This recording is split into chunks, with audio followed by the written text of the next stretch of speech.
Primeira carta do apóstolo Paulo aos Coríntios, e vamos ler no capítulo de número 2, versículo 1 em diante. E eu, irmãos, quando fui ter convosco anunciando-vos o testemunho de Deus, não fui com sublimidade de palavras ou de sabedoria, porque nada me propus saber entre vós, senão a Jesus Cristo e Ele crucificado. Ainda na carta aos Hebreus, nós vamos ler no capítulo 1, versículo de número 7. E quanto aos anjos, diz: o que de seus anjos faz ventos, e de seus ministros labareda de fogo. Glória a Deus. Meus amados irmãos, eu gostaria nesta tarde de repartir particularmente com todos que estão aqui algo que Deus tem falado ao meu coração sobre estes textos que acabamos de ler. Meus amados irmãos, estou falando aqui a obreiros, homens que estão empenhados no trabalho do Senhor, que de uma ou de outra maneira estão manejando a palavra de Deus para a pregarem, quer às pessoas descrentes, quer aos crentes.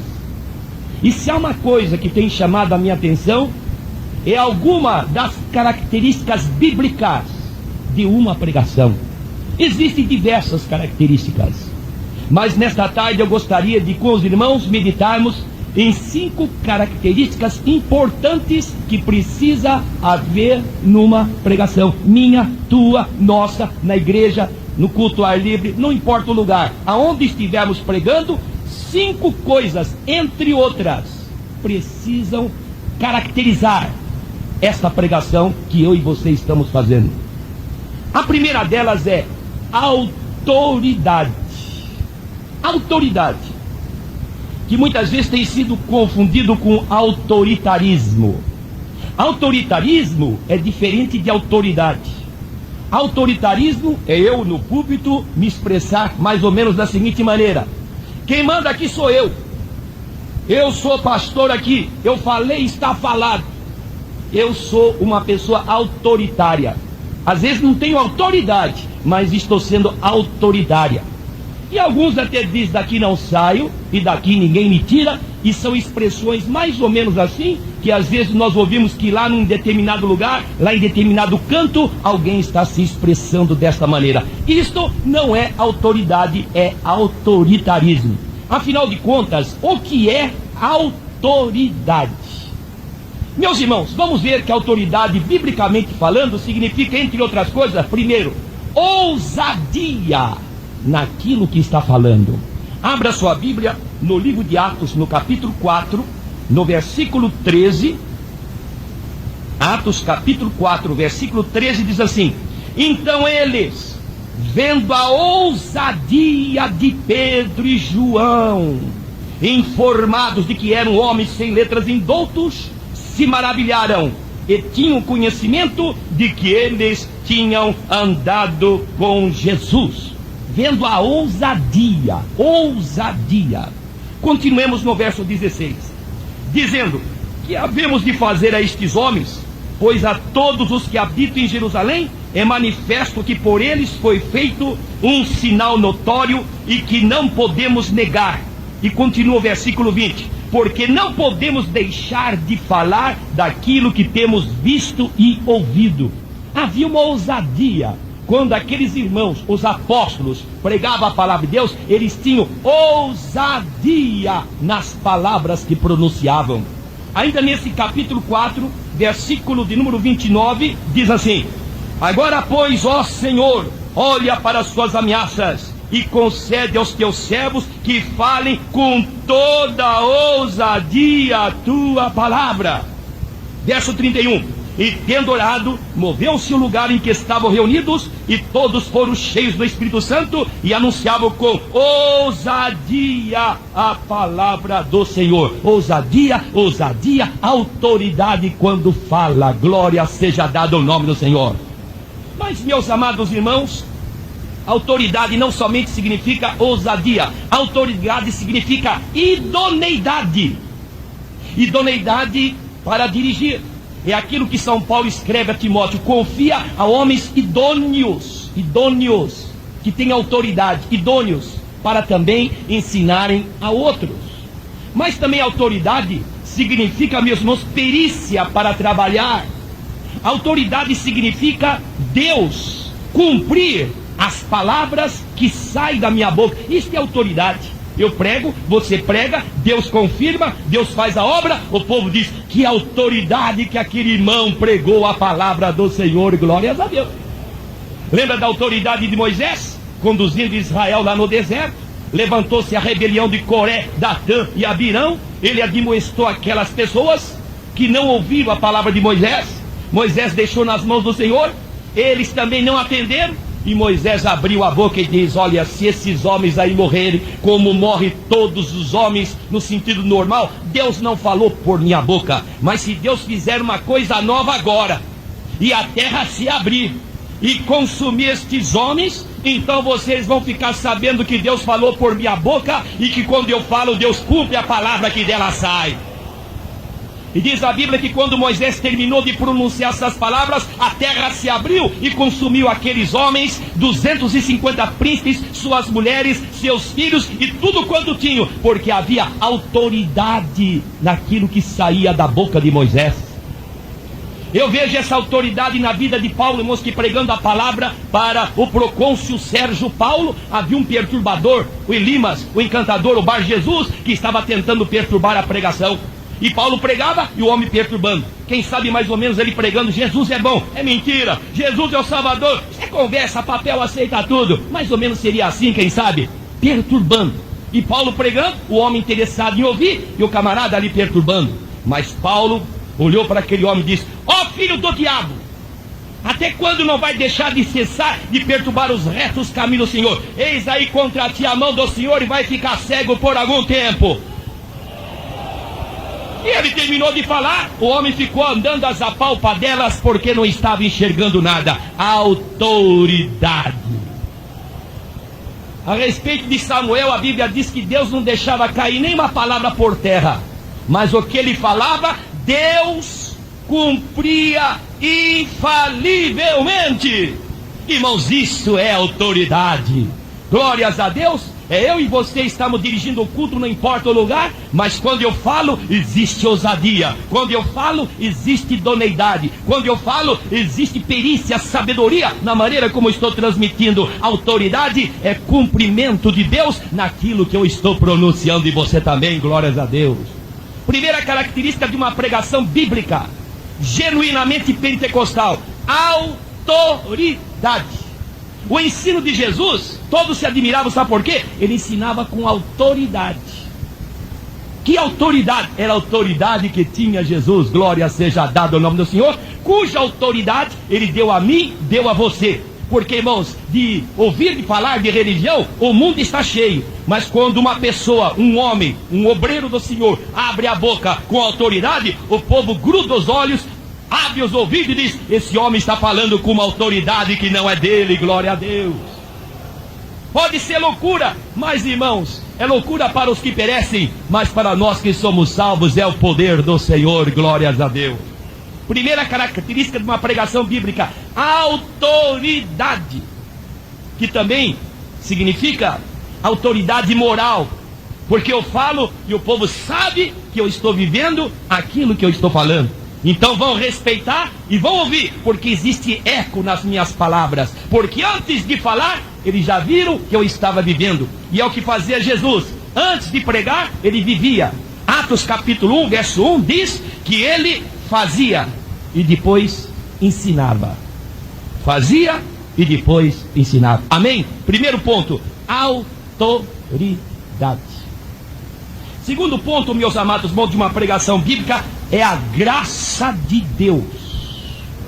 Em Atos capítulo 4, já que estamos com ele aberto, vamos ler o versículo 33. E os apóstolos davam com grande poder testemunho da ressurreição do Senhor Jesus, e em todos eles havia abundante graça.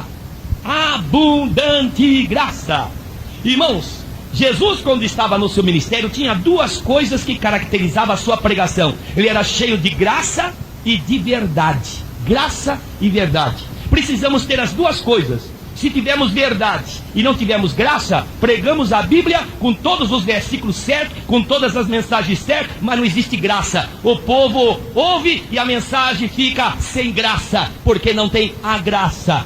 Também ter somente graça e não ter verdade, a mensagem fica muito fofa, fica muito vazia, fica assim muito subjetiva. Mas quando nós temos graça e verdade, a coisa se completa e o povo dá glória a Deus e a obra de Deus é realizada nos corações. Graça e verdade. Eu comparo a graça e a verdade com aquilo que o bom samaritano levou nas suas mãos quando foi ao encontro do moribundo que estava caído na estrada.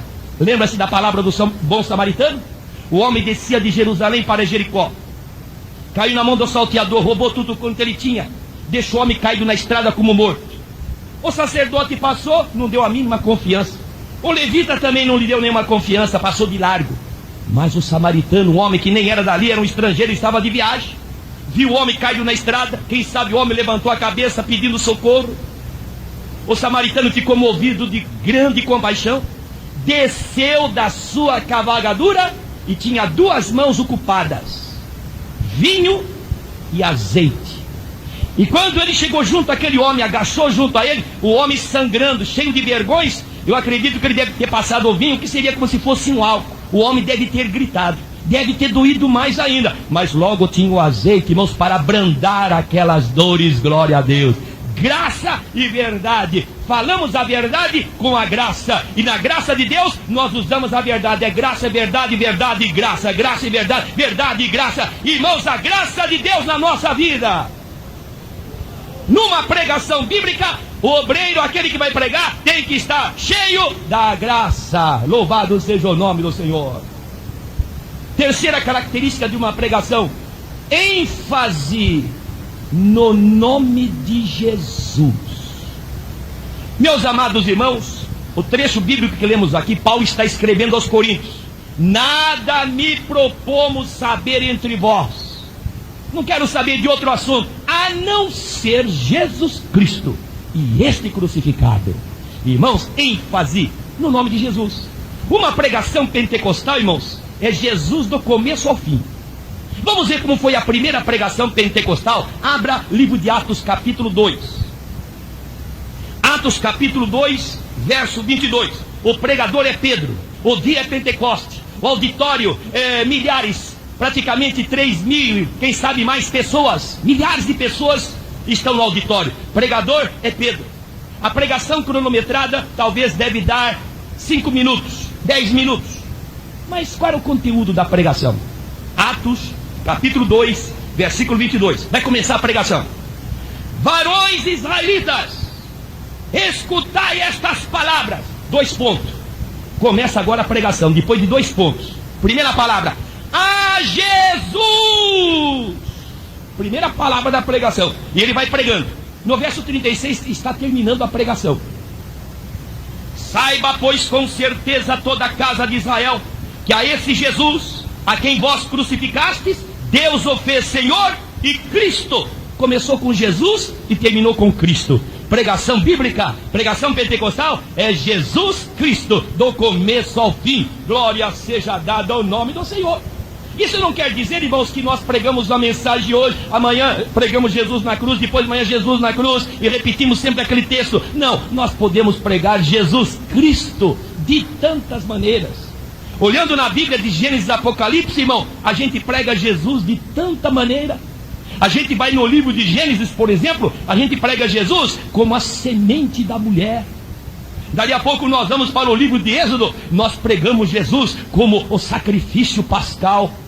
Depois vamos para o livro de Levítico, pregamos Jesus como sacrifício expiatório. Depois vamos para o livro de Números, pregamos Jesus como a rocha ferida. Depois vamos para o livro de Deuteronômio, pregamos Jesus como grande profeta prometido. Depois vamos para o livro de Josué, pregamos Jesus como capitão dos exércitos do Senhor. Depois vamos para o livro de Juízes, irmão, pregamos Jesus como libertador. Vamos para o livro de Ruth, pregamos Jesus como parente chegado. Vamos para o primeiro e segundo livro de Samuel, pregamos Jesus como sacerdote. Vamos para o primeiro e segundo livro de Reis, primeiro Crônica, segundo Crônica, Jesus como rei prometido. Depois, irmãos, vamos para Esdras, Neemias, Esther, Jó, Salmo, Provérbios, Eclesiastes, e vamos até Apocalipse. É Jesus, Jesus de um lado, Jesus do outro, Jesus, glória a Deus. E sabe uma coisa, o nome é Jesus, irmão. É o nome que o demônio e o inferno respeita. Se tiver uma pessoa endemoniada, eu falar em nome de Deus, saia, o demônio fica parado e até sorri pra gente. Mas se a gente fala em nome de Jesus, o inferno estremece, o demônio sai. Jesus, irmão. A gente prega Jesus de muitas maneiras. Sabe, a gente passa aqui no Museu do Ipiranga, todos conhecem, é o lugar histórico da nossa pátria. Existe aquele monumento lá representando Dom Pedro no cavalo proclamando a independência. Mas ao lado, ou ao redor daquele monumento, está cheio de holofotes. A gente passa de noite, tem um holofote que só clareia o chapéu. Outro clareia só o rosto. Outro clareia a costa, a frente. E cada um clareia um ponto. Meus amados irmãos, assim é a palavra de Deus. Cada livro olha Jesus de um lado, de uma maneira, glória seja dada ao nome do Senhor. E são 66 holofotes. A gente em Gênesis vê Jesus de uma maneira, em Êxodo outra, e vai no Novo Testamento, vai em Mateus, Jesus é o rei, vai, meus irmãos, em Marcos, Jesus é o servo, vai em Lucas, Jesus é o filho do homem, vai em João, ele é o filho de Deus, e vai indo, é Jesus, porque o testemunho de Jesus é o espírito de profecia, diz a palavra do Senhor. Numa pregação bíblica, irmãos, é Jesus. Se eu pregar Moisés, e falo de Moisés, que maravilha, um homem de Deus, mas Moisés não pode salvar ninguém. Se eu falar Maria, que mulher santa foi ela, mas ela também precisava de um salvador. Se eu falar das cartas paulinas, sabedoria de Paulo, Paulo também não pode resolver, porque ele diz que debaixo do céu, ele diz que entre Deus e os homens há o único mediador, Jesus Cristo. Se eu pregar Pedro diz, não adianta pregar de mim, porque debaixo do céu só há um nome dado entre os homens, pelo qual devamos ser salvos, este nome é Jesus. Então, se eu pregar São João, diz, olha, não pregue eu não, pregue Jesus, porque nós temos um advogado para com o Pai, Jesus Cristo justo, Ele é a propiciação pelos nossos pecados e pelos do mundo também. É Jesus, é o nome dado, é a glória, é a unção, é o louvor, é a honra, é Jesus, glória a Deus. Pregação bíblica começa com Jesus e termina com Jesus, glória a Deus. Mas, meus amados irmãos, nesse sentido, nós poderíamos verificar um outro aspecto. Não somente dar ênfase no nome de Jesus. A terceira característica de uma pregação bíblica é verdade total, sem omissão. Falar toda a verdade. E, meus amados irmãos, pregar de Gênesis a Apocalipse, sem omitir nenhuma parte da Bíblia, e pregar toda a verdade, quer goste, quer não goste, quer aceite, quer não aceite, porque a mensagem aqui escrita é de Deus, e quem não gostar, o assunto não é comigo, não é com você, mas é com o autor daquilo que aqui está escrito, glória seja dada ao nome do Senhor. Meus irmãos, verdade total. Sabe uma coisa que chama a minha atenção, irmãos? Eu vejo um homem de Deus na Bíblia, que entre outros eu me admiro muito, Moisés, comissionado por Deus para tirar Israel da terra do Egito, foi enviado à presença de Faraó algumas vezes. E eu me lembro que a primeira vez que Moisés foi enviado por Deus a Faraó, a mensagem de Deus foi esta: Moisés foi chamado, Senhor, o que tu queres? Vá falar a Faraó. Qual é o assunto, Senhor? Diga para Faraó que ele deixa o meu povo sair do Egito e vai caminho de 3 dias e no deserto me celebre uma festa. Tá bom, Senhor, eu vou entregar essa mensagem. Foi com Arão, seu irmão. Chegou lá diante de Faraó, transmitiu a mensagem. Faraó, ainda, irmãos, ridicularizou. Quem é o Senhor cuja voz eu ouvirei? Conversa é essa? Olha, oprime mais esse povo. Irmãos, e lá veio a primeira praga. Dali a pouco a praga começou a perturbar os egípcios. Novamente Deus chama Moisés para ir na presença de Faraó. Senhor, o que eu falo lá agora? Qual é a segunda mensagem? Porque a primeira não foi bem aceita. Olha, Moisés, diga a seguinte mensagem. Diga a Faraó o seguinte: deixa sair. Está com o Faraó outra vez. Tudo bem, Senhor, a primeira mensagem não deu certo, a segunda não deu. E o que eu prego agora pela terceira vez? Deixa sair o meu povo caminho de 3 dias e no deserto me celebre uma festa. Faraó não deixou, lá vem outra praga. Deus chama Moisés, Moisés vai lá falar outra vez. O que eu falo agora, Senhor, pela quinta vez? Deixa sair o meu povo. Sexta vez, deixa sair o meu povo. Sétima vez, deixa sair o meu povo. Oitava vez, deixa sair o meu povo. Deus não mudava a mensagem. Nós podemos mudar a mensagem, mas Deus não muda a mensagem, glória a Deus.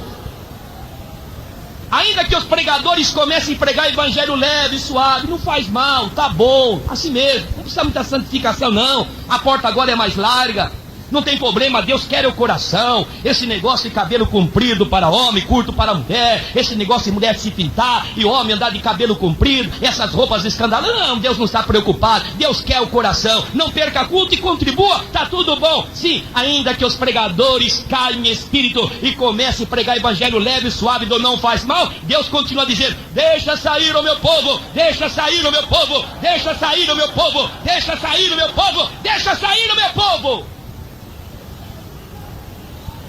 Glória a Deus.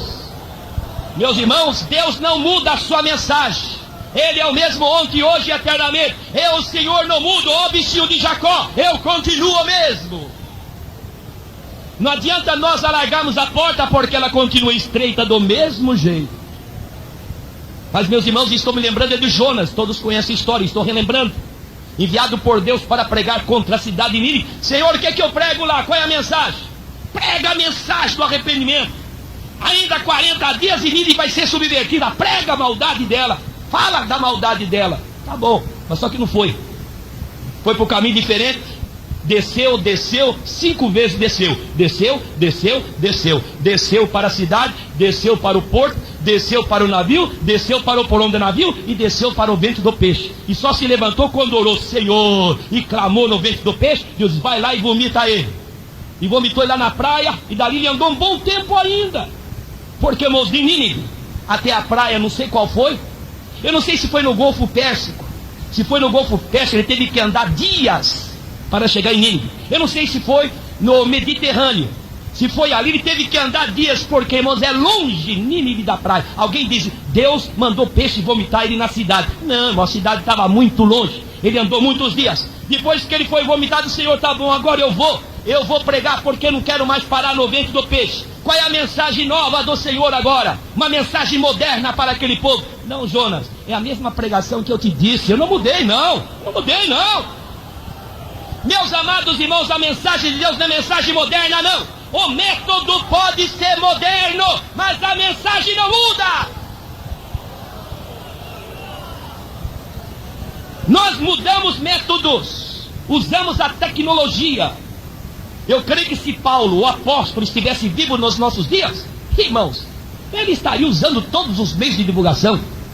Eu iria ver Paulo, irmão, pregando nas rádios e usando até esse veículo de comunicação que é a televisão para os descrentes, porque hoje eles estão em casa. Eu estou falando a obreiros aqui, e eu sou um daqueles que durante muitos anos cooperei no culto ao ar livre. Eu tive o privilégio de cooperar cerca de 15 anos no culto ao ar livre, quando lá na nossa igreja da Alcântara Machado, Templo Antigo, nós fazíamos 8 cultos por semana, 2 de segunda, 2 de quarta, 2 de sexta, 1 no sábado e 1 no domingo. E naquele tempo a maioria do povo estava nas praças, não havia tanta falta de segurança como hoje. E hoje o povo tinha até medo de sair nas ruas, e eles estão nas suas casas. E como é que nós vamos atingir? Aonde eles estiverem, nós vamos chegar lá. Por isso Paulo diz, eu lancei mão de todos os meios e de todas as maneiras que eu me fiz, para ver se de alguma maneira levava alguém a Cristo. Meus amados irmãos, que Deus nos abençoe, para que nós possamos ter uma visão das almas perdidas, e não esperarmos que elas venham a nós, mas irmos a ela. Glória seja dada ao nome do Senhor. Mas, meus amados irmãos, nós estamos vendo aqui que precisamos ter verdade total. Na pregação, ela tem que expressar uma verdade total, ainda que doa. Ora, irmão, João Batista, ele falou toda a verdade. Cortaram o pescoço dele, mas ele falou a verdade. Olha aqui, Herodes, não te é lícito possuir a mulher do teu irmão, viu? Ele até ficou meio assim, mas a mulher, a Herodias, ficou irada, dizia, ó, apanho este homem um dia. E quando Salomé, sua filha, dançava lá na presença de Herodes, que nessa altura já estava tocado a álcool, olha, pede o que você quiser, te dou até metade do meu reino. Que imprudência, irmão. E a moça nem sabia o que pedir, mas foi perguntar à mãe: escuta, mãe, o rei lá disse que me dá até metade. Tem alguma sugestão? Não tem. Pega a cabeça de João Batista num prato. Irmãos, cortaram o pescoço dele, mas ele falou a verdade. Glória seja dada ao nome do Senhor. Irmãos, Estevão, apedrejaram ele, mas ele falou a verdade. Olha, irmãos, se há uma pregação na Bíblia que eu admiro, é a pregação de Estevão. Olha, irmãos, uma pregação que tem tanta sabedoria, tanto conhecimento bíblico. Era um diácono. Vou até dizer uma coisa para os irmãos: é uma das pregações do Novo Testamento que eu mais admiro, é a pregação do diácono Estevão. Deus lhe revelou coisas que nem a Moisés Deus revelou. Deus revelou a Estevão a primeira chamada de Abraão. Gênesis registra a segunda e não a primeira. Ele teve unção de Deus. No entretanto, quando ele estava rodeado de pessoas na pregação, ele disse: homens de dura cerviz, vocês são como vossos pais, vós sempre resistis ao Espírito Santo. Irmãos, eles tentavam tapar o ouvido, mas não adiantava, a mensagem entrava mesmo com o ouvido tampado. Quando nós falamos a verdade, pode tapar o ouvido, mas a mensagem vai entrar. Glória a Deus! E as pedras começaram a chegar da direita, da esquerda, de cima, de baixo. E Estevão estava agonizante, mas quando olhou para cima, ele viu os céus abertos e viu Jesus em pé, a mão direita de Deus, e agonizante dizia: Senhor Jesus, recebe o meu espírito. Glórias a Deus. Falou a verdade. Glória seja dada ao maravilhoso nome do Senhor. Irmãos, a história do profeta Micaías, todos a conhecem, estou relembrando. O rei queria ir na batalha, e os profetas caídos, que eram centenas, tocando as suas buzinas, diziam: ó majestade, pode ir na guerra, Deus está conosco, vitória garantida, sucesso total, inimigo cai por terra. Mas eu disse: será que não tem mais nenhum aí? Tem todos esses, será que não tem mais nenhum? Já tem um lá, nós nem chamamos ele. Micaías é do contra. Ele tem uma palavra dura, áspera, ele sempre é um estraga prazer. Aquele homem não tem jogo de cintura. Aquele homem, em vez de se acomodar com o povão, fazer nome e fazer média, não, ele chega aqui e vai estragando com tudo. Vamos chamar ele. Micaías, o negócio é o seguinte: tem centenas de profetas, estão até pulando e tocando lá o chifre, a buzina, estão dizendo para o rei Acabe que ele pode ir porque Deus vai dar vitória. Olha, faça a média. Olha, tenha jogo de cintura, rapaz, senão vão te queimar. Fala lá a mesma coisa, senão que Deus me mandar falar lá, eu vou falar. Meus amados irmãos, e quando ele chegou lá, o rei, com toda a sua pompa, até como que menos... Como é? Qual é a palavra? A palavra para mim. Pode ir, pode ir. Fala a verdade, qual a mensagem que você tem? Eis que eu vejo os montes. E começou a descrever uma visão, quadro da fragorosa derrota que Israel teria. Eis que vejo os montes, vejo Israel disperso. E começou a dar os detalhes da derrota que o povo teria. Eles não falei?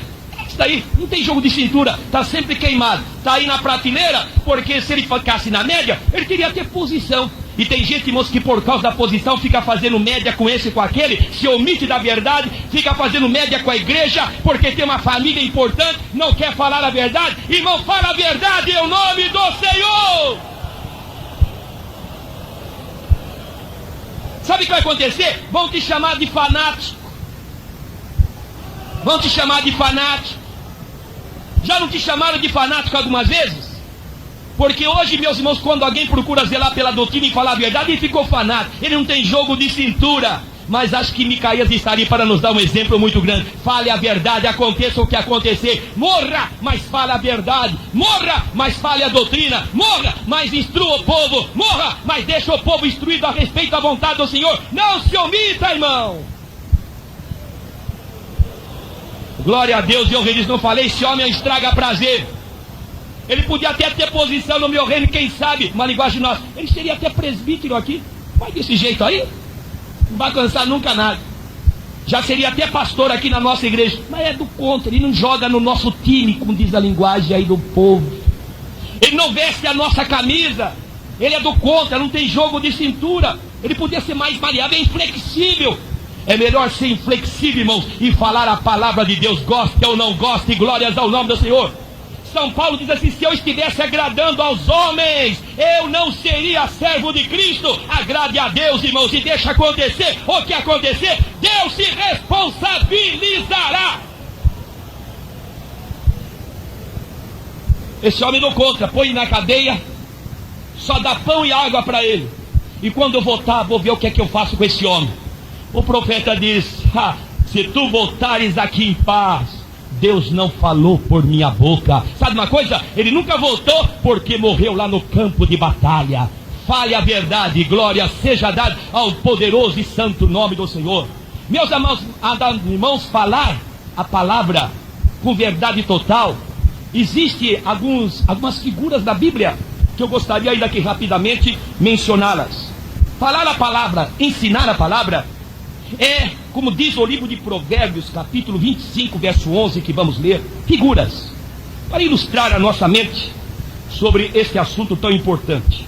Provérbios, capítulo 25, versículo 11, diz assim: como maçãs de ouro em salvas de prata, assim é a palavra dita a seu tempo.